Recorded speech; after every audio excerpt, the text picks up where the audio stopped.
Welcome into Outkick the Show. I hope all of you are having fantastic Mondays wherever you may be across this great country. We have got a lot to get to, much to discuss, and I'm going to dive right in to the biggest news of the day, which is that Ben Roethlisberger, if you haven't heard already, is out for the rest of the season to have elbow surgery. Now, this to me completely dooms the Pittsburgh Steelers' chances, even if they weren't already having started 0-2. So I have got potentially a harebrained scheme for you that I would suggest. I think the Steelers need to tank for Tua.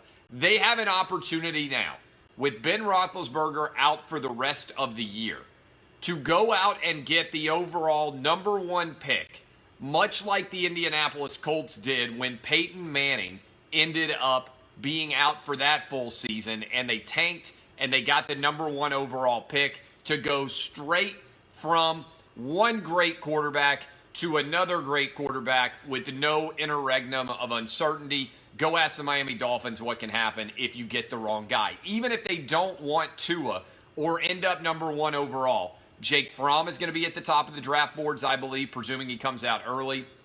You've got situations where Justin Herbert, maybe they think that he's the right guy. There are, maybe, who knows, if he continues to play like he is right now, Joe Burrow. There are going to be a lot of guys that are theoretically pretty highly rated coming out in college football at the top of the draft board. Why would you not, if you are the Pittsburgh Steelers, take the opportunity to tank while you can? You're already 0-2. Mason Rudolph may be fine. He may be fine.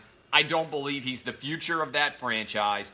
Get an opportunity to get yourself one of the top draft picks and go ahead and replace Roethlisberger. Even if,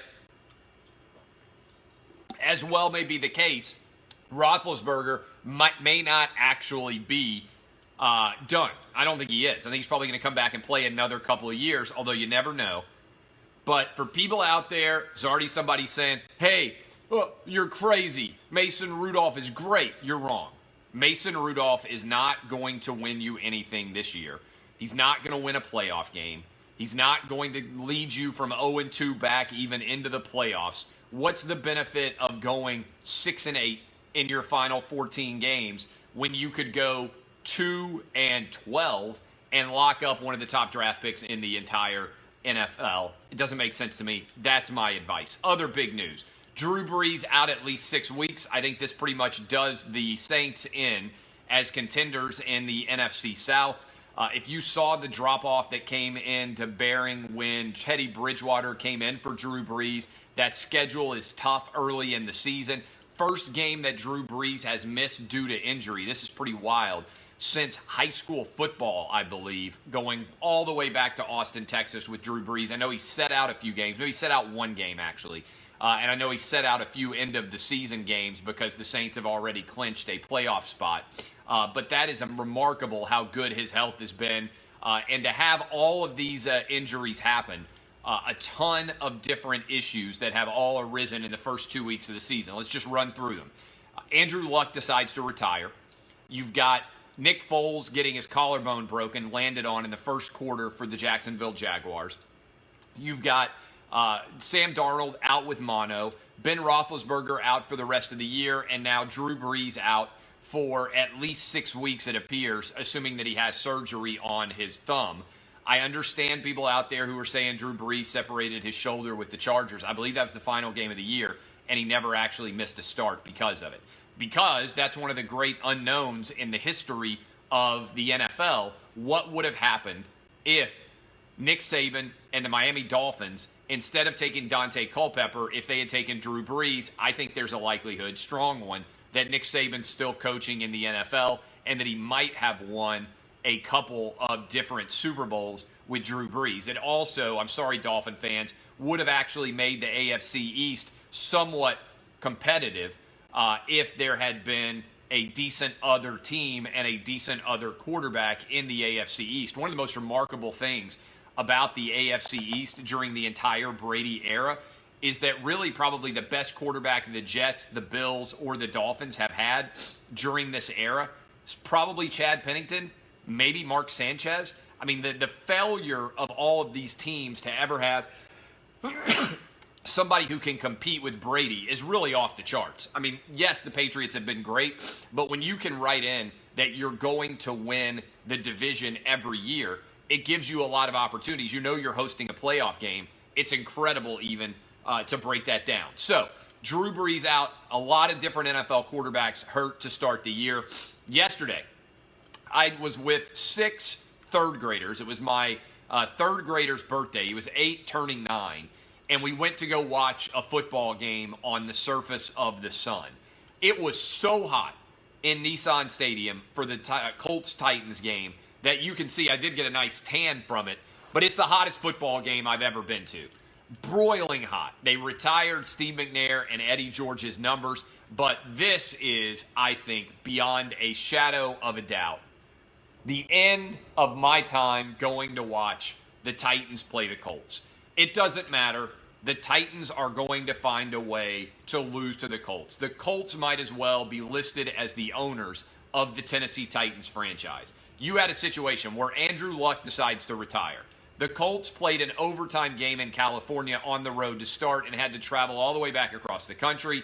You had Jacoby Brissett throw an interception, also fumble the ball. 2 turnovers. The Titans didn't even turn the ball over. Adam Vinatieri, who hasn't missed a kick for like 25 years, misses 2 extra points, leaving the opportunity open for the Titans to win this game, and the Titans choked it away. They choked it away. It was unbearably difficult to watch. Whether it was inexplicably deciding to stop running Derrick Henry when he was leaning on the Colts and he was dominating, whether it was Marcus Mariota holding the ball too long, getting sacked, knocking the Titans back, and then missing a field goal that should have still been made to put the Titans up 7, which would have theoretically won this game. Whether it was Mike Vrabel inexplicably letting 40 seconds run off the clock and looking like he didn't understand how to manage the clock at all in this game. Whether it was Tajay Sharp having a first down on 3rd and 10 in a major drive and deciding to come back with such bad field awareness that if he had just gone down when he caught the ball, it's a touchdown. A first down, there would have been 0 issues with it at all. It's atrocious. It's atrocious. I'm sick of it. I'm over. I am retiring from Colts-Titans game. As God is my witness, for the rest of my life, I will never go to another Colts-Titans game in Nashville, in Indianapolis, anywhere. I will never attend one of these games for the rest of my life because I already know how they're going to end. 3-19 the Titans are in the last 22 against the Colts. 3-19. If the Titans couldn't win yesterday, and they couldn't, there's no point in even pretending this is a rivalry. The only people the Titans have ever been able to beat are Curtis Painter and Jacoby Brissett. It's been forever since Peyton Manning lost, or certainly since Andrew Luck lost. I'm over it. I'm over it. If it's a playoff game, ha, ha, ha. If it's a playoff game, I ain't going. I already know how it's going to end. I know how last year ended because that was a default playoff game. The Colts came into Nissan Stadium and kicked the Titans' ass. I don't need to go. I can stay home in the nice air conditioning with my beverages, with my remote control where I can flip around and watch as many different games as I possibly can. This was a brutal beatdown of a game. It broke me. I'm over this rivalry. Congratulations. Colts, you own the Titans franchise. There's no point in me ever attending another one of these games again. I've seen this movie. I've read the script. I know already what happens. It's deja vu all over again, so many different ways. I am over it. I'm over it. I'm finished. I'm retiring. All right, let's talk about guys who were incredible. Patrick Mahomes. Patrick Mahomes was so good in the second quarter against the Oakland Raiders that he is Tom Brady. If he's healthy and keeps his longevity, he's going to be better, I believe, as a quarterback than even Tom Brady is. That's how good I think he is. In fact, I would bet $1 million right now. I would bet $1 million that Patrick Mahomes will win multiple Super Bowls. Not one Super Bowl, that he will win multiple Super Bowls in his career with the Kansas City Chiefs. That's why I really, upon reflection, didn't even mind the Titans losing to the Colts that much, because there's no way the Titans are beating the Chiefs. There's no way the Titans are beating the Patriots. There's no way at all that anybody is beating either of those teams in the AFC, especially with all the injuries we've already seen. We don't need to play the entire season. The AFC Championship game, assuming that Patrick Mahomes and Tom Brady stay healthy, because really that's the entire purpose of the season at this point. Will they stay healthy? Assuming that those teams stay healthy, they are going to meet in the AFC Championship game. It's finished. I've seen enough. I already know they're the two best teams in the AFC. Nobody else can contend with them. I'm sorry if you're one of the 14 other teams in the AFC and you've been sitting around thinking, well, maybe this year, done. Unless Brady gets injured or unless Patrick Mahomes gets injured, it's over. Neither of those teams, neither of the other 14 teams, none of the other 14 teams are going to be able to contend with them. The AFC Championship game is set as long as those guys are healthy. Dak. I'm going to go back on something. In the offseason, I said Dak Prescott was crazy for asking for $40 million. I would like to apologize to Dallas Cowboy fans. I would like to apologize to Dak Prescott. I was wrong. If Carson Wentz is worth $32 million, then based on what I have seen from Dak Prescott so far, he deserves $40 million. People might say it's crazy. People might say he doesn't worth it. People might get all worked up about it. I'm sorry. That is the truth. Dak is the real deal, all right? He has taken the next step in his career ever since the Dallas Cowboys went out and got Amari Cooper. This is one of the greatest trades in the history of the NFL. Jerry Jones gets a lot of criticism. This was brilliant. It unleashed the offense there. Kellen Moore is going to get hired as a head coach at the end of this year. Kellen Moore is the next Sean McVay. Not only is everybody going to be doing great for Kellen Moore's future, he's only 30 years old, we're going to get a Sean McVay-like situation where everybody else who has ever been connected to Kellen Moore is going to end up getting a job too, just like everybody's looking for the next Sean McVay at this point in time. I don't think there is any doubt that Jerry Jones can pay Dak Prescott big money. And let me say this. This is actually to Dak Prescott's credit. He was smart in talking with his representatives. Reports are that Jerry Jones has taken out that Dak Prescott has taken out a massive insurance policy. So if he got hurt, there's absolutely no issues associated with it. So I think this is hugely massive. I think that Dak is going to get hooked up with a multi-year deal, and his play so far this year, his price keeps going up. He's gambled on himself, and man, I think he is absolutely killing it. He's hitting one blackjack after another. It's wild.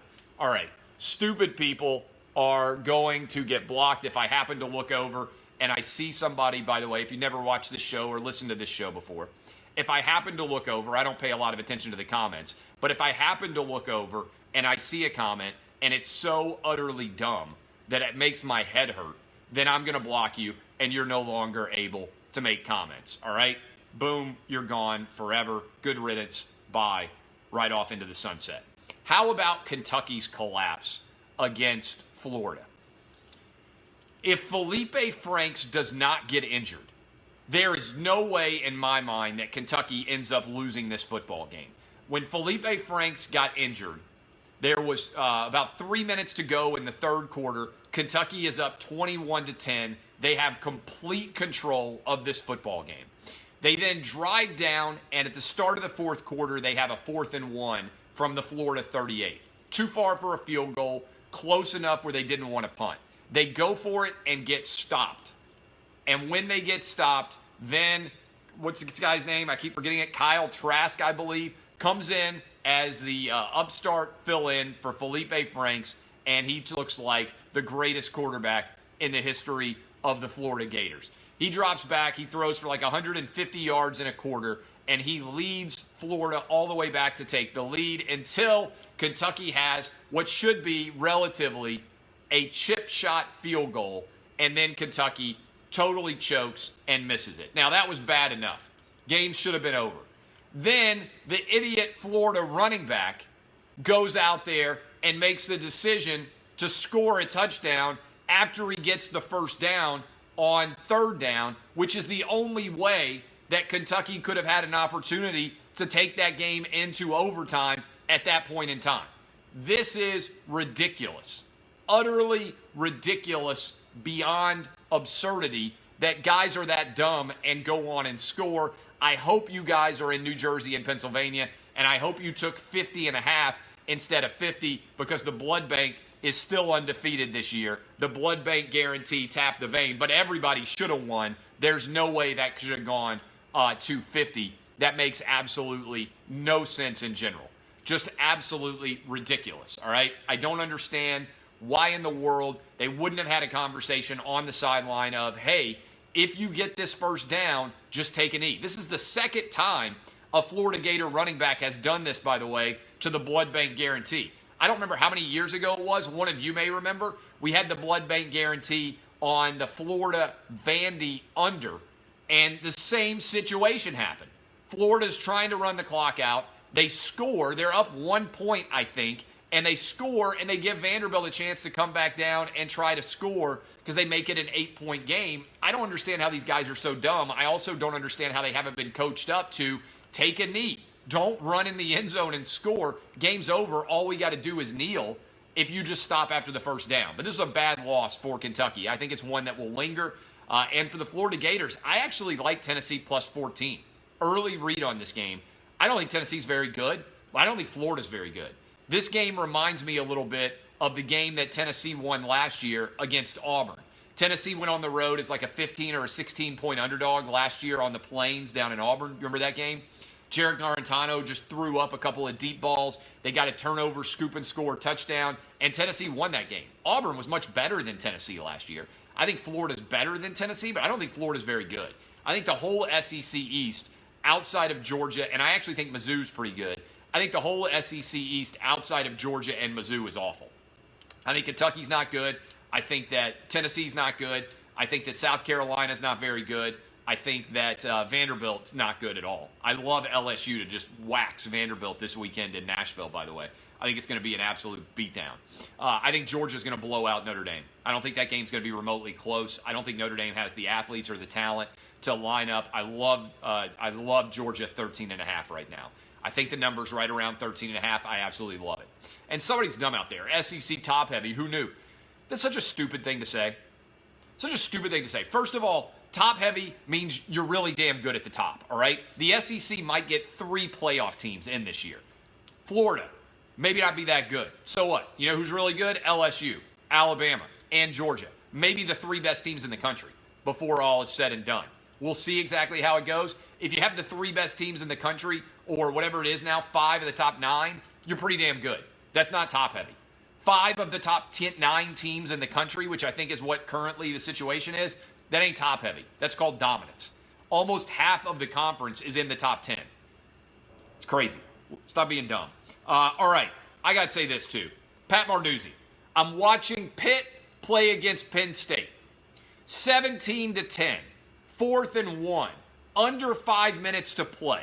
I don't know how many of you guys were watching this game, but under 5 minutes to play, 4th and 1 for Pitt. They're down 17-10. Major rivalry game they won't play anymore.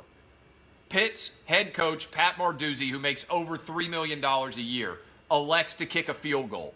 They attempt the field goal. It clangs off the upright. This is one of the dumbest coaching decisions I've ever seen. This is one of those situations where I say these are just overpaid high school gym teachers who don't understand basic probability or analytics making a decision like that. You have to go for it. First of all, you're favored on 4th and 1. The offense is favored on 4th and 1. Most of the time in those situations, the offense will score. If you score, you tie the game. If you do not score, you leave your opponent at the 1-yard line, and they are going to have to play incredibly conservative in order to avoid turning the ball over or getting a safety. In fact, I guarantee you the win probability is probably better for 2 scores for you to get a safety and get the ball coming back the other way with a chance to win. It makes no sense. And I see coaches make decisions like this all the time. I'm not just trying to pile on to Pat Narduzzi. But if you are this dumb, that you in real time cannot make decisions on the sideline, you need somebody who is smarter than you to be your analytics guy, to get into your headset and say, Coach, we got to go for this. and also tell the coach that for several plays in advance so that he knows he's going for it on 4th down. What's also wild about this is Narduzzi had already gone for it on 4th down near midfield on the same drive. So he was willing to risk going for it on midfield on 4th down, which would have given Penn State an opportunity to come down, kick a field goal, and end the game. But he wasn't willing to go for it on 4th and 1 from the 1. I don't understand it at all. It was insanely dumb. And it drives me crazy when I see decisions that are made that are this flipping stupid. All right, a couple of other things that I want to hit you with here. The Outkick Top 10, as well as the starting 11, Outkick Top, the SEC Power Ratings, and also big story from SI about Antonio Brown. It's going to shock you. I think he may not be that good of a dude. I think it's possible that Antonio Brown is not that good of a dude. All right, but first, let's dive into this. SEC Power Rankings 1 to 14. You can go read this in the starting 11. I put it up every Sunday morning while all of you are still hungover and while you're still sleeping in. I'm up, boom, early, knocking things out. LSU is first right now. Bama 2, Georgia 3, Auburn 4, Texas A&M 5. I've got Florida Gators 6, Missouri 7, Kentucky 8, Mississippi State 9. How about the Mississippi State quarterback, by the way? How about that hit on the Mississippi State quarterback that spun him completely around? That's one of the most ridiculous hits to survive I've ever seen. I've got South Carolina 10, Ole Miss 11, Arkansas 12, Vanderbilt 13, and Tennessee 14. Helicopter quarterback indeed. On the Outkick National Top 10, reminder, I only rank teams based on what they've done on the field, not on what I expect to see them do. I've got LSU 1, Clemson 2, Bama 3, Ohio State 4, Oklahoma 5, Georgia 6, Auburn 7, Notre Dame 8, Central Florida 9, and in the 10 spot, I have got Utah. That's my Outkick National Top 10 and my SEC Power Rankings 1 to 14. All right, Antonio Brown. I'm about to tweet out the article that was written this morning by SI. Another woman has accused him of sexual impropriety. Also, there's all these lawsuits pending against Antonio Brown, saying that he doesn't pay for the things that he orders, high-end caliber dining, high-end caliber art, all these different things that a rich person would theoretically consume. Also, another accuser saying that Antonio Brown regularly called people crackers while they were working in his house. This dude is gone off the deep end. I think he has major psychological issues. But his issues create a major situation, I believe, for the NFL in general. They supposedly are meeting with this woman who accused him of rape today. But with all these other accusations coming out, I think it's really putting the NFL personal conduct policy in a difficult quandary. He played on Sunday. He caught a touchdown pass. But it's clear that Antonio Brown has got major issues going on in his life right now. And my position has been straightforward for a long time. If you aren't in jail, you should be eligible to play. So teams should be able to make the decision to play Antonio Brown. But under the personal conduct policy, I don't understand how that's going to happen. And here's the challenge that's going to be out there. All right? I want you to think about this for a second. If this is happening, and the NFL suspends Antonio Brown for violating the personal conduct policy, can you imagine the outrage that is going to ensue when people say, wait a minute, you can rape somebody in the NFL and only miss 6 football games? That's what the reaction is going to be if Antonio Brown gets suspended and the NFL finds this accuser's story to be credible. More likely than not, it's not a beyond a reasonable doubt standard. The response is going to be, wait a minute, you can rape somebody in the NFL and you only miss 6 or 8 games for it? That's going to be the response, and there's not going to be a good response from the NFL because I don't think there's a policy in place that would allow him to be suspended for more games than that. Now, maybe Roger Goodell can just say, hey, I'm suspending him for the rest of the season. You guys can sue if you want to. But I don't know what otherwise that is going to be able to be resolved for the NFL. And if the NFL doesn't believe her, then they're going to get accused of trying to cover up for Antonio Brown and a Me Too era. So this is a recipe for disaster for the NFL. We're going to see what happens this week. I don't understand how exactly it's going to play out. Again, I'm opposed to the personal conduct policy. I think if you are not in jail, you should be eligible to play. But there's a lot of people who disagree with me, and the personal conduct policy certainly doesn't allow it. All right. I love all of you. My name is Clay Travis. DBAP, unless you need to SBAP. I will be back on Lock It In at 4:30 Eastern, 3:30 Central, 2:30 Mountain, 1:30 Pacific. DBAP, unless you need to SBAP. I'll be also on the radio tomorrow from 6 to 9 a.m. Eastern, and I will see you guys and talk tomorrow. Kisses. See y'all. Love you. Thank you, Facebook.